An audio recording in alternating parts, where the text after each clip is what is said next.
नमस्कार, मैं हूं विकास सुगीजा और आप देख रहे हैं अब तक टाइम। दोस्तों, आज प्रेस दिवस था और इस प्रेस दिवस के अवसर पर पत्रकारों को काफी बधाई संदेश मिले हैं। और आपको बता दें, पत्रकारों की तरफ से भी आज इस दिवस को बड़ी धूमधाम से मनाया गया। आपको बता दें, आज के कार्यक्रम में खासतौर पर मुख्यमंत्री के मीडिया एडवाइजर अमित आर्या पहुंचे और इस दौरान उन्होंने पत्रकारों को भाईचारे का संदेश दिया। चलिए सीधा ले चलते हैं आपको कार्यक्रम में। क्योंकि आप सब लोगों के बीच में रहना होता है और आप सब लोगों ने मान और सम्मान दिया है, तो मैं अपने आप को सौभाग्यशाली समझता हूं कि भी आपकी तरफ से मुझे आज उनका अभिनंदन करने का मौका प्राप्त हुआ है, उनका धन्यवाद करने का मौका प्राप्त हुआ। राष्ट्रीय प्रेस दिवस के मौके पर माननीय मुख्यमंत्री जी का विशेष संदेश लेकर के हमारे बीच में श्री अमित आर्य जी पहुंचे हैं और उनके साथ हरियाणा पत्रकार संघ के वरिष्ठ साथी पिता तुल्य श्री के वी पंडित जी और सभी मेरे पत्रकार साथी, मेरी बहनें, सभी मेरे छायाकार बंधु, सभी मेरे वरिष्ठ पत्रकार साथी आज इस शुभ अवसर पर अपनों के बीच में है। तो मैं बिना किसी भूमिका के सीधा सीधा मंच श्री अमित आर्य जी को समर्पित करता हूं। यहाँ सबसे पहले तो हमारे यहाँ पे जो बुजुर्ग हैं, मैं उन सबको प्रणाम करना चाहूँगा। हरियाणा पत्रकार संघ के अध्यक्ष के वी पंडित जी, आपको मेरा प्रणाम। और उसके साथ साथ हमारे पब्लिक रिलेशन डिपार्टमेंट के ऑफिसर साहिबान भी यहाँ पर है और करनाल के प्रिंट, इलेक्ट्रॉनिक, डिजिटल के तमाम सब साथी यहाँ पे इस सभागार में आप सबको राष्ट्रीय प्रेस दिवस की, नेशनल प्रेस डे की बहुत बहुत शुभकामनाएं, बहुत बहुत दुआएं माननीय मुख्यमंत्री जी की तरफ से भी और हम सब की तरफ से भी। और एक पत्रकार होने के नाते मेरे लिए भी बहुत गौरव का दिन है, त्योहार का दिन है आज का दिन, कि ये एक ऐसा दिन है जब पूरे साल भर हम लोग खबरें, जानकारियां समाज को भी, जनता को भी, सरकार को भी उन तक पहुंचाते हैं, हम माध्यम बनते हैं उस सारे का। और एक दिन ऐसा आता है जिस दिन ये समाज, ये सरकार हम सबके काम को रिकॉग्नाइज ही नहीं करती, अप्रिशिएट भी करती है और कहीं ना कहीं हमारे काम को एक तरीके का साधुवाद दिया जाता है, थैंक्स दिया जाता है, ग्रैटिट्यूड किया जाता है और अच्छा लगता है जब आपके काम को कोई रिकॉग्नाइज करता है, उसको कहीं ना कहीं कोई ना कोई अहमियत मिलती है, तो है ना। और कहते हैं कि once a journalist always a journalist. जिसको एक बार जर्नलिज्म का लग गया तो वो छोड़ता नहीं है जी, इंजेक्शन कीड़ा ही कह लो, चस्का लग गया है ना। तो ये लगन जो है ये फिर किसी और लायक नहीं छोड़ती आप, फिर आप कुछ और नहीं कर सकते, कर पाते हैं। और देखिए ना, इसको ना प्रोफेशन माना ना ये। और आज के दौर में मैं सच बताऊं कि सबसे ट्रांजिशनल फेज में अगर ये गुजर रहा है तो हमारा मीडिया ही गुजर रहा है, सबसे ट्रांजिशनल फेज में, जहां हमारी क्रेडिबिलिटी पे भी सवाल है। मैं इस चीज को फिर दोहरा दूं कि यहाँ कोई किसी औहदे के कारण डिस्कस नहीं कर रहा है। मुझे कहा गया कि ये अनौपचारिक हम रहेंगे और हम बहुत अच्छा लगता है। लोकतंत्र के जैसा बताया कि 4 स्तंभ होते हैं, उसमें चौथा स्तंभ हमें माना जाता है और जैसे बाकी 3 स्तंभ इम्पोर्टेंट हैं, उसी तरीके से ये चौथा स्तंभ भी इम्पोर्टेंट है। आज के दिन मुझे ये सौभाग्य प्राप्त हुआ कि मैं अपनी ही कम्युनिटी के बीच में, अपनी ही फर्टर्निटी के बीच में आज के इस मूवमेंट को जी पा रहा हूँ। और यहाँ पे कोई भी औपचारिक चीज नहीं है, यहाँ कोई भी किसी भी तरीके के डेजिग्नेशन के साथ नहीं बैठा है। ना कोई यहाँ एडिटर है, ना कोई मीडिया एडवाइजर है, ना कोई प्रधान है, ना कोई जिसको कहते हैं जूनियर है, ना कोई सीनियर है। हम सब यहाँ पे एक ही फर्टर्निटी से बिलोंग करने वाले, एक ही यात्रा में चलने वाले, एक ही प्रोफेशन और पैशन को जीने वाले।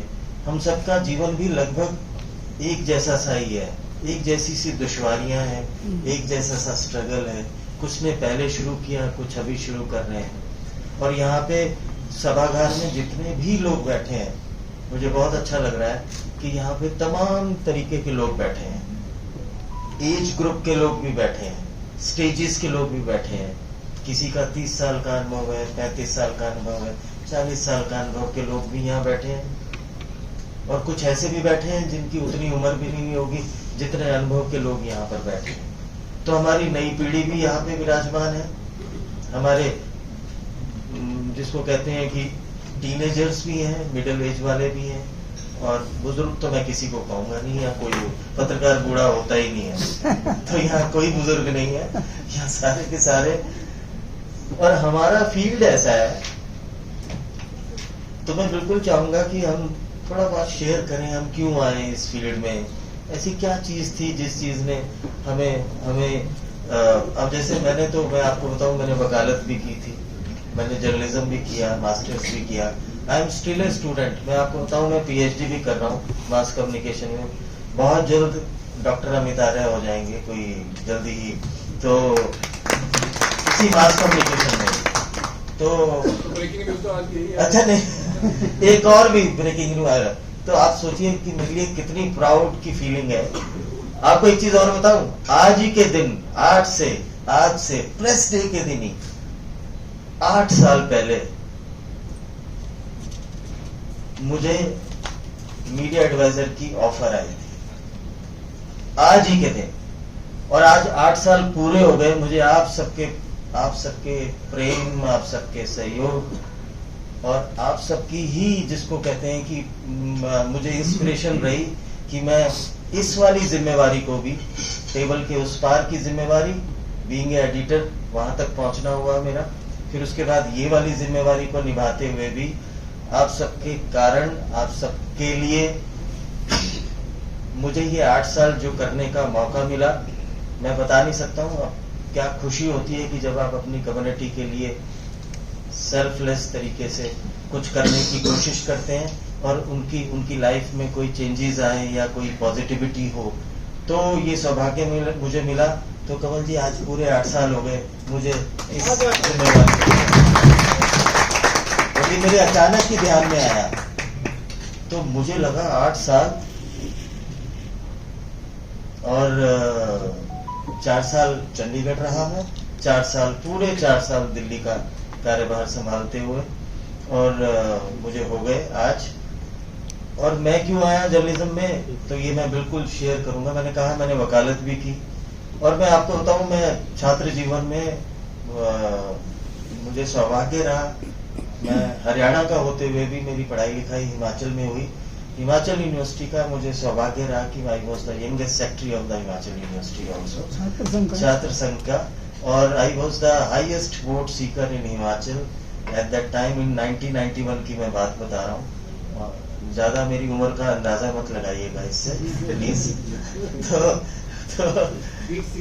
हाँ स्वीट, यस। तो मैं छात्र जीवन में भी प्रेसिडेंटशिप टॉप पे पहुंचा आप सबकी दुआओं से। फिर उसके बाद मैं एक चौराहे पे पहुंचा, तो मुझे लगा वकालत करनी चाहिए या पत्रकारिता करनी चाहिए। तो मेरे मन ने जो कहा, तो मुझे लगा तुम्हारा पहला प्यार क्या है। तो मैं सच बताऊं तो मेरे मन ने कहा your first love is journalism. हालांकि उस वक्त हरियाणा के बहुत कम लोग हुआ करते थे जर्नलिज्म में। आपको जान के हैरानी होगी, तो अब तो इतना बड़ा परिवार हो गया है। आपको जान के हैरानी होगी कि जब बायोडाटा लेके दिल्ली की सड़कों पे घूमना हुआ और 2200 रुपए की नौकरी 6 महीने बाद मिली, तो वो किसी अलग दिन बैठेंगे तो मैं बताऊंगा कि वो वाकई में ही कितना संघर्ष वाला टाइम था कि हरियाणा का तो रिप्रेजेंटेशन ही बहुत कम हुआ करता था। ये तो thanks to regional channels, national channels में तो बहुत ही कम रिप्रेजेंटेशन हुआ करता। और अब आपको बताया मुझे इस चीज का भी सौभाग्य मिला जगमोहन जी कि नेशनल चैनल का संपादक होने का हरियाणा के बहुत कम लोग हुआ करते थे, 2 या 3 लोग हुए जो नेशनल चैनल के एडिटर्स बने हरियाणा से बिलोंग करने वाले। तो मुझे वो सौभाग्य मिला, पर उसके पीछे 20 साल की यात्रा थी। प्रोडक्शन असिस्टेंट से लेके आई और आए हैं, मैं चाहूंगा कि उनको वेलकम करें हम सब बहुत अच्छे से। तो लगभग ऐसी ही हम सबकी कहानी जुड़ी हुई है कि हम पत्रकारिता में क्यों आए। और वो तो किसी और दिन आप प्लीज बुलाइएगा, नहीं भी बुलाएंगे तो मैं आऊंगा। मैं आके हम अपनी हमें किस चीज ने इंस्पायर किया इस फील्ड में आने के लिए, जो कि प्रोफेशन कम और पैशन ज्यादा है।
This is important for you and your loved ones. Choose a policy today from Star Health Insurance. This is important for you and your loved ones. Choose a policy today from Star Health Insurance.